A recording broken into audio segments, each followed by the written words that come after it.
you just, you keep the salvage and you sell it on eBay. Are we on? Hello, welcome to this podcast. My name is Nigel Peregrine, Beverly Loss Adjuster, insurance juggernaut, professional bastard. I'm here to show you how exciting the world of insurance can actually be with a true tale from my day-to-day. Finding the front line of insurance. Yeah, what's been going on with the past few weeks? Well, the insurance world is shitting relentless, isn't it? What was that? Oh, I've got to start with the sponsor. Right, okay, sponsor, right. Okay. So today's episode is sponsored by... Are you taking a piss? Are you increased premium assessors? I'm not going to mention those slimy and growing toenail bulb-bag parasites, am I? What do you mean I already have? Piss off. I'm not doing it, no. We'll give the money back. How much? No shitting way. Not on my watch. Right. So what's been going on the past few weeks? Well, doesn't time fly when you're, making people miserable, turning down their shitting claims? The kids are back at school, aren't they? Which is good because, it's, well, quieter visits. Downside of that is you get shit traffic. I was stuck in traffic the other day, actually. Stuck on a motorway. It was an afternoon appointment down to Boozer.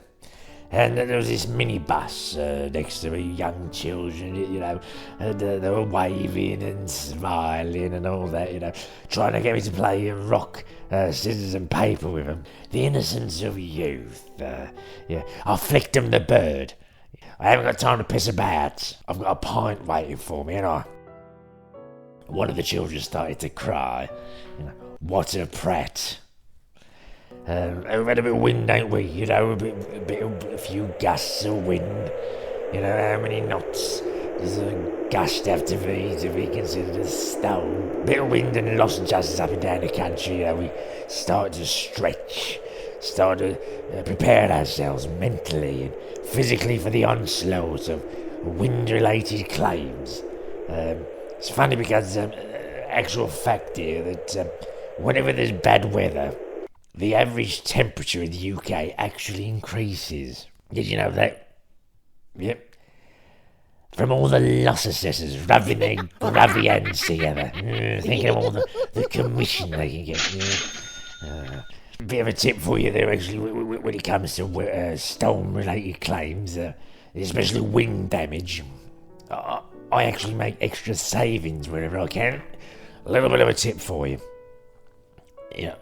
You got a property, you're looking at the roof, you're saying, oh yeah, the roof's a bit damaged there. It's going to cost you about 500 quid.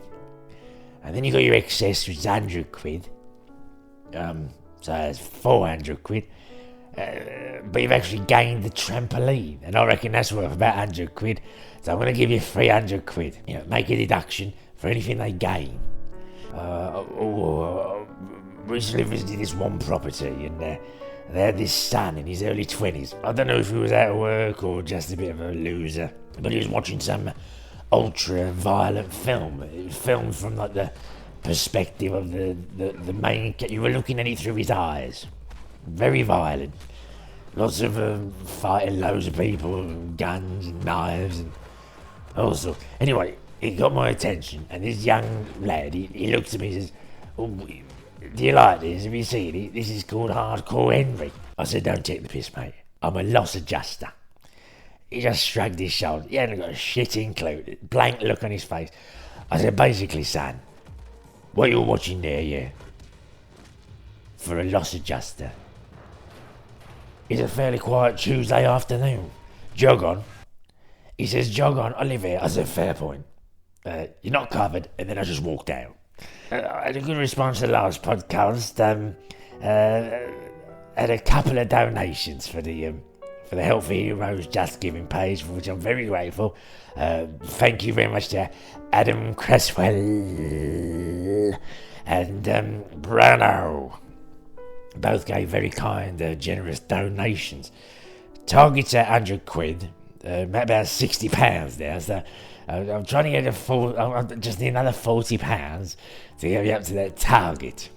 I'm not going to go on about it, but if you could donate, I'll be very grateful. It's going for a good cause, and it's also taking a piss out of some Australians. If you just give a couple of quid, just a couple of quid, 20 of you gave a couple of quid, we'd have £100. The incredible mathematical mind of the loss adjuster. Yeah.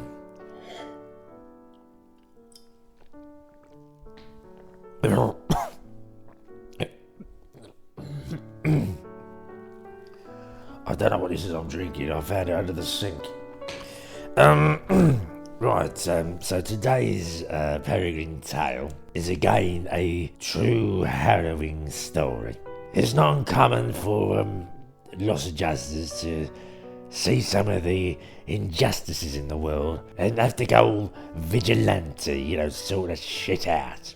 It's not in the job description, but when you consider the sheer alpha dominance and physical prowess of the insurance professional, it's no wonder those skills, can be harnessed to clean the mean streets of our cities.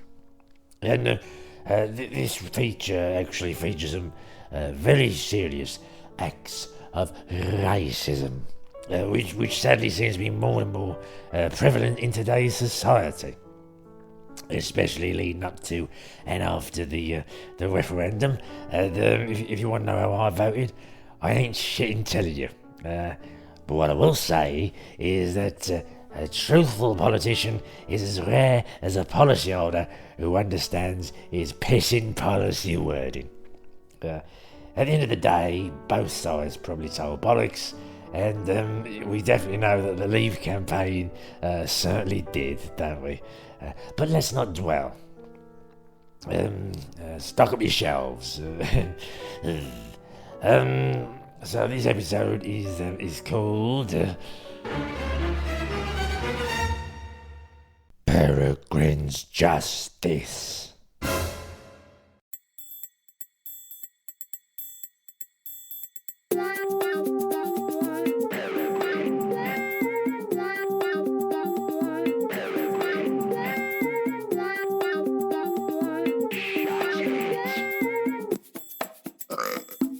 Now I must warn you before I start this story that this does come with a warning. Because at the end of the day, this is insurance. This is just basic, normal, standard loss adjusting. If you can't handle this kind of intensity, switch this off and watch that Love Island bollocks.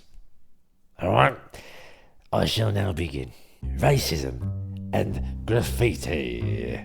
That was what Mrs. Patel had to endure. The racist scroll and multiple phallic images were scrawled on the front of her shop. It was upsetting if you're that way inclined. But Peregrine feels no emotion. Well, not unless it's rage or even passion. Should the mood be right, or if I've had a few pints of Elven Quest. Now, Mrs. Patel is a proud woman. In her 70s now, she came over here 40 years ago to set up a business with her late husband. He isn't dead, he was late for the appointment, but I can't hang around for him. Anyway, they both worked hard to build this business up from scratch, and that deserves respect. But the scum that was defacing their windows had no respect. Just a shallow gene pool and a severe underbite. Maybe even a monobrow. It was their third claim that they'd made within several weeks for this sort of thing, and so the insurers decided to send a loss adjuster down there to see what the shit in hell was going on. Now the police had proven useless. and the community support officers were nothing more than prefects on the street. "Oi, stop running. Oh, I'm going to tell on you." All that, complete shit and waste of time. But luckily for Patel, the back office of Declan Blunt, the loss adjusters, decided to send the big guns down. Me, Nigel Peregrine, loss adjuster, to check out the racism and the peni. I think peni is the plural for penis. That's what I'm going for. Cactus, cacti, penis, peni.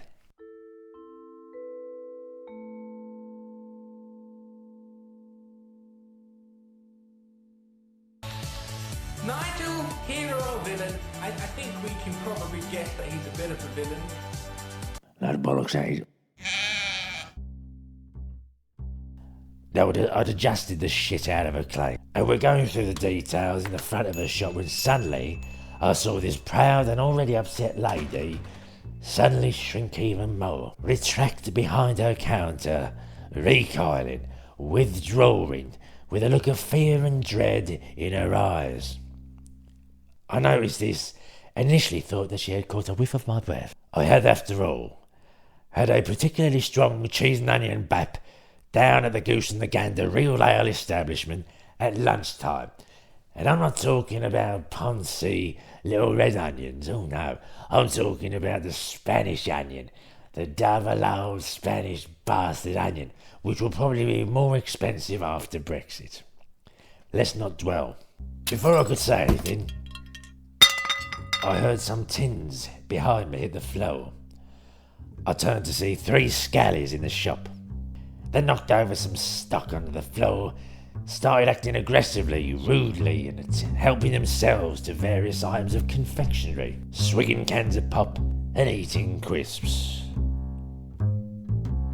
I returned my gaze to Mrs. Patel, who I could see had tears in her eyes. "Are these them?" I asked. And Mrs. Patel nodded, with her watery eyes lowering to the floor. "Oi, Patel! Don't mind if we help ourselves, do you?" shouted the mouth of the group. The others sneered. Mrs. Patel didn't say or do anything. Well, she's an elderly lady, isn't she? I said, "I'm sorry, I can't deal with this." And I turned on the spot and headed towards the door. Brushing past one of the scallies with his head up, and he says, "See you, mate." The others laughed. I didn't reply. I just headed towards the exit. After I closed the door, I took a breath.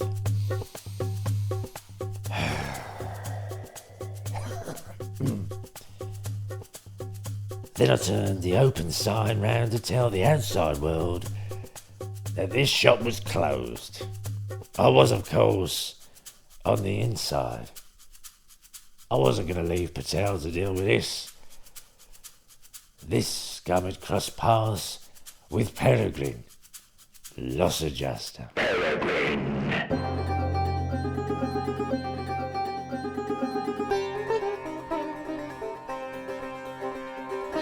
I turned to face them. I looked down, reached down and picked up a tin of Spam that was lying beside my foot. "Haven't you ladies got a Jeremy Kyle audition to go to?" The 3 of them looked at me, not sure what to say. Then they started laughing at me. Too many chavs, not enough paternity tests, I thought. "Right, you're going to pick all this shit up, put it back, and pay what you owe." "Yeah, whatever, Grandad," said the mouthy one, with his 2 scumbag mates laughing still. "I suppose you're the ones responsible for the race hate and peni on the windows, are you?" "Peni?" said Bab. "Yes, peni. It's plural for penis," I replied. They looked at me blankly. Then the one that called me mate piped up, "Nah, mate, I don't think..." He didn't get time to finish his sentence because he got hit in the face with a tin of shit in Spam.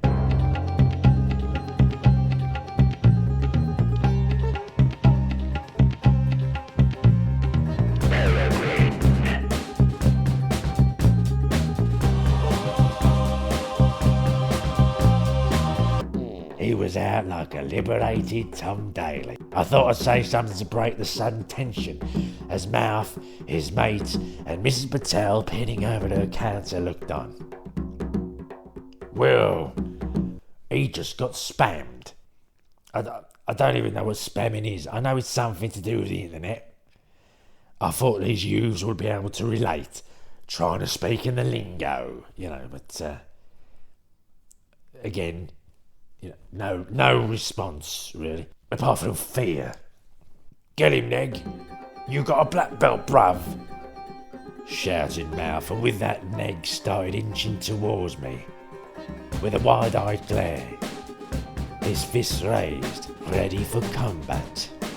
I looked at him. I wasn't fazed. I said, black belt, eh? Well, you might think that's impressive, but I'm a member of the Chartered Institute of Insurance. Oh, yeah. Oh, and did I mention I'm also in his Chartered Institute of Loss Adjusters? Oh, that's not the end of it. Oh, nah.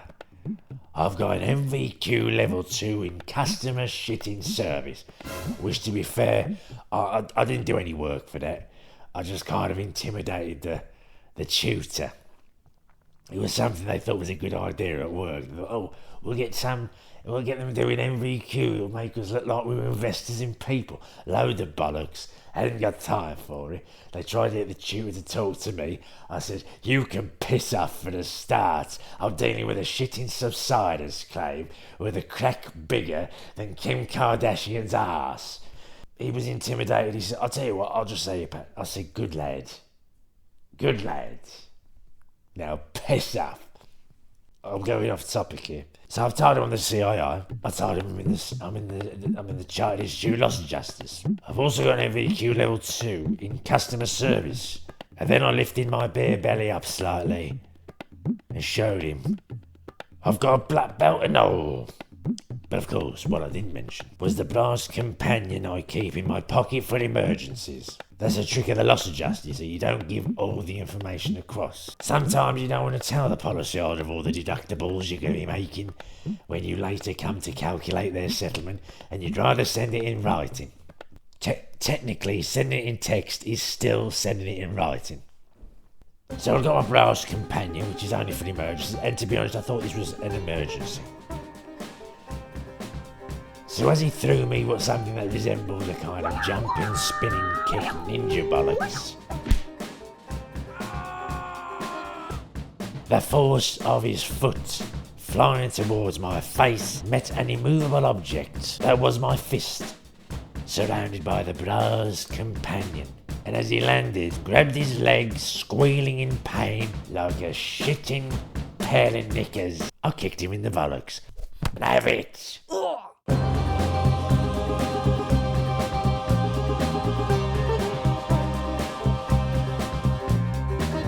I hadn't finished with him. Mouth just looked on. He hadn't got a shitting clue what to do. He's a mouth, innit? You know what they're like. Ninja Neg.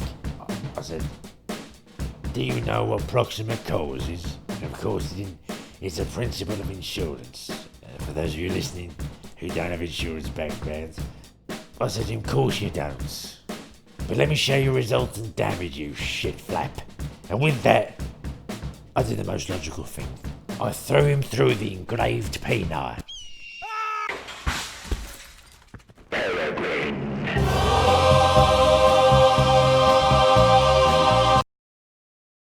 The second youth was on the pavement surrounded by shards of glass. Out, he was. The remains of their racial hatred was literally in pieces. Mrs. Patel let out a squeal. Don't panic, Patel. I've got glazes on speed dial.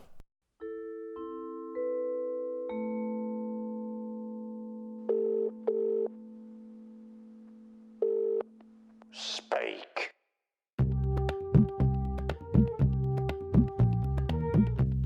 I then turned to face Mouth. Now, Mouth, let's see what you can do without your girlfriends.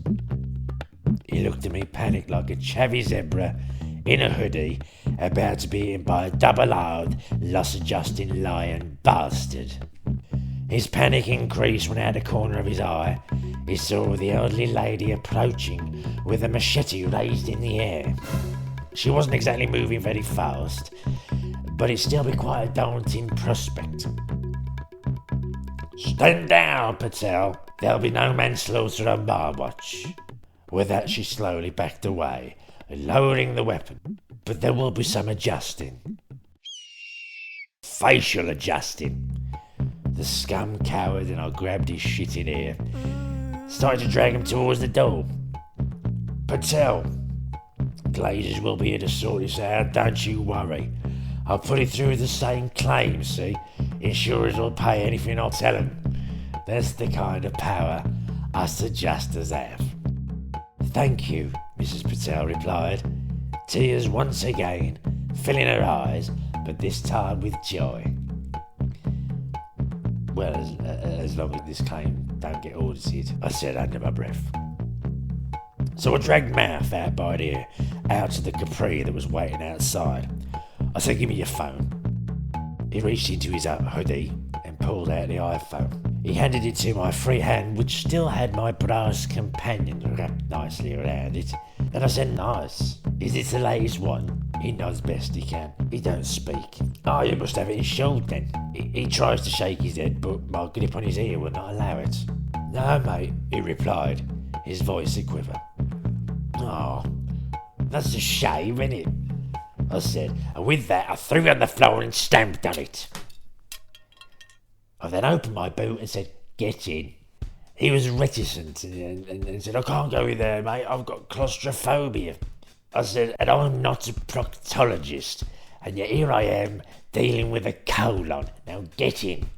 With the boot lid slammed shut, I waited a few seconds and then decided to speak loud enough to make sure he could hear it inside. "Vladimir, how are you?" "Yeah, it's me. Oliver Beard, love." Now, if you heard the last podcast, you know why I may have said that. "Vladimir, yeah, I've got another one for you." "Oh, yes, he's pretty. Got a bit of a red ear, but, other than that, he's fine. Get the webcam set up. I'm on my way."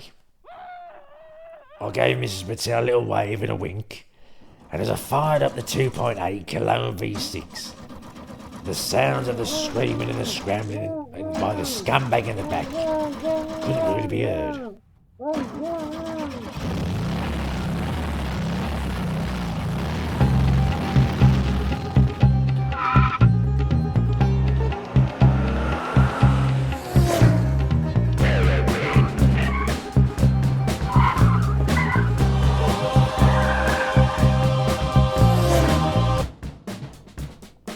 After 20 minutes of driving round, including a few trips up and down the road with speed bumps, I eventually drove to a country park at the edge of town. I parked up and opened the boot. Mouth was in the back, curled up like a ball. I said, "You better not have pissed yourself." He shook his head. I said, "Good, now get out." He climbed out, shaking like a shitting Jack Russell. I leaned in. I said, "Listen here. You and your girlfriends leave Mr. and Mrs. Patel alone. I know your face. And if anything happens to them or their shop again, I have a unique set of skills. I will hunt you down. I will find you. And when I do, I will adjust you. Do you understand?" He nodded his head. "Oh, and next time, you will meet Vladimir, his webcam, and Terry the teabagger." He looked even more afraid as he pictured that proposition. "Now, piss off!" He ran away, and I shut the boot, smiling to myself. I don't even know a Vladimir. I do know a Terry the teabagger, though. He does the bingo calling down the Goose and the Gander on a Tuesday night. Right, job done. Pay my fee. Time for a beer. I'll see you down the pub.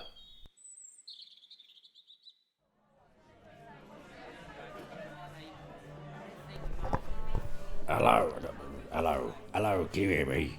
Yeah, good. Alright, Cliff. You playing dominoes? No, you're alright, thanks, mate. No, I'll give it a miss. Yeah, not interested.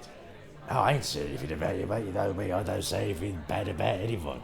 Nah, piss off, Cliff. Alright, just piss off. I'm busy. I'm busy, Cliff.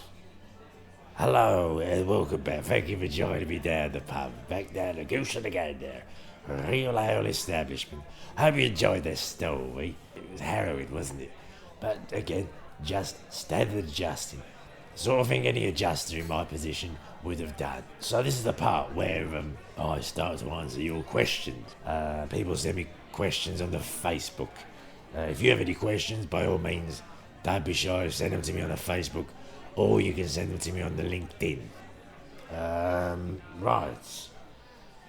First question is from Daniel Powell. And he goes, hello, Mr. Peregrine.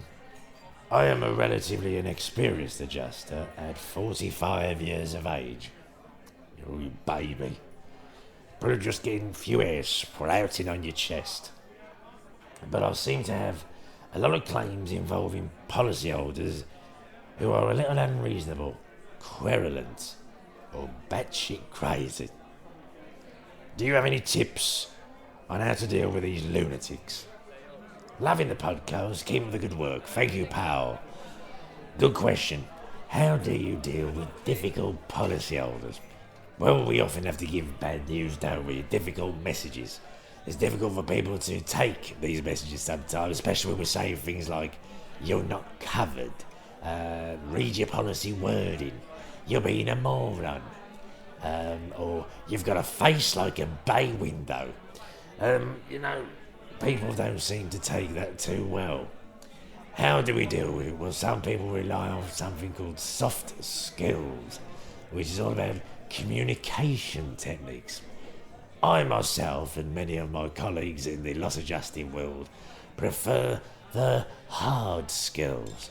Things like using hard words like no or piss off.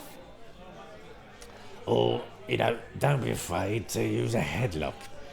You find that when people go blue, they become much more agreeable. Or maybe even an arm lock. All loss adjusters are skilled in hand-to-hand combat. Control restraint is just part of the game.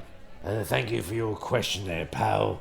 I hope that helps. But what I will say is if you do try any of that bollocks, don't come blaming me when you're in front of tribunal or HR. All right? Thank you, pal. Next question we have is from Tim Johnson. Tim Johnson says, hello, Mr. Peregrine. Can you sort me out a meerkat? Right, next question is from Tyrone Spinks. And Spinks says, I've had to claim on my insurance because a neighbour came around for a barbecue. Anyway, he was drunk and I had to remove him ASAP and put him through our party wall. Can I claim on his insurance as technically his body caused the damage? And generally impact is a peril on most policies, so you can claim on your own, maybe try and make a recovery. But don't hold your breath. If somebody invites you to a barbecue, don't try and take over the barbecue. You stay well away. He's invited you around, he's gonna overcook some meat, grill it, you end up eating some shit in charcoal, but still do not go near that barbecue. One more question, because we'll forget the meerkat one. David Ash. Hello, Ash. And he says, Sir Peregrine. Oh, imagine it. Not yet, Ash. Not yet, but there's still time. Imagine that Peregrine in front of the Queen, getting a knighthood for services to insurance. It could happen. He says, if you were to accept one of the many international roles, which I'm sure you're offered on a daily basis, which country do you think your weighty insurance knowledge would be most needed?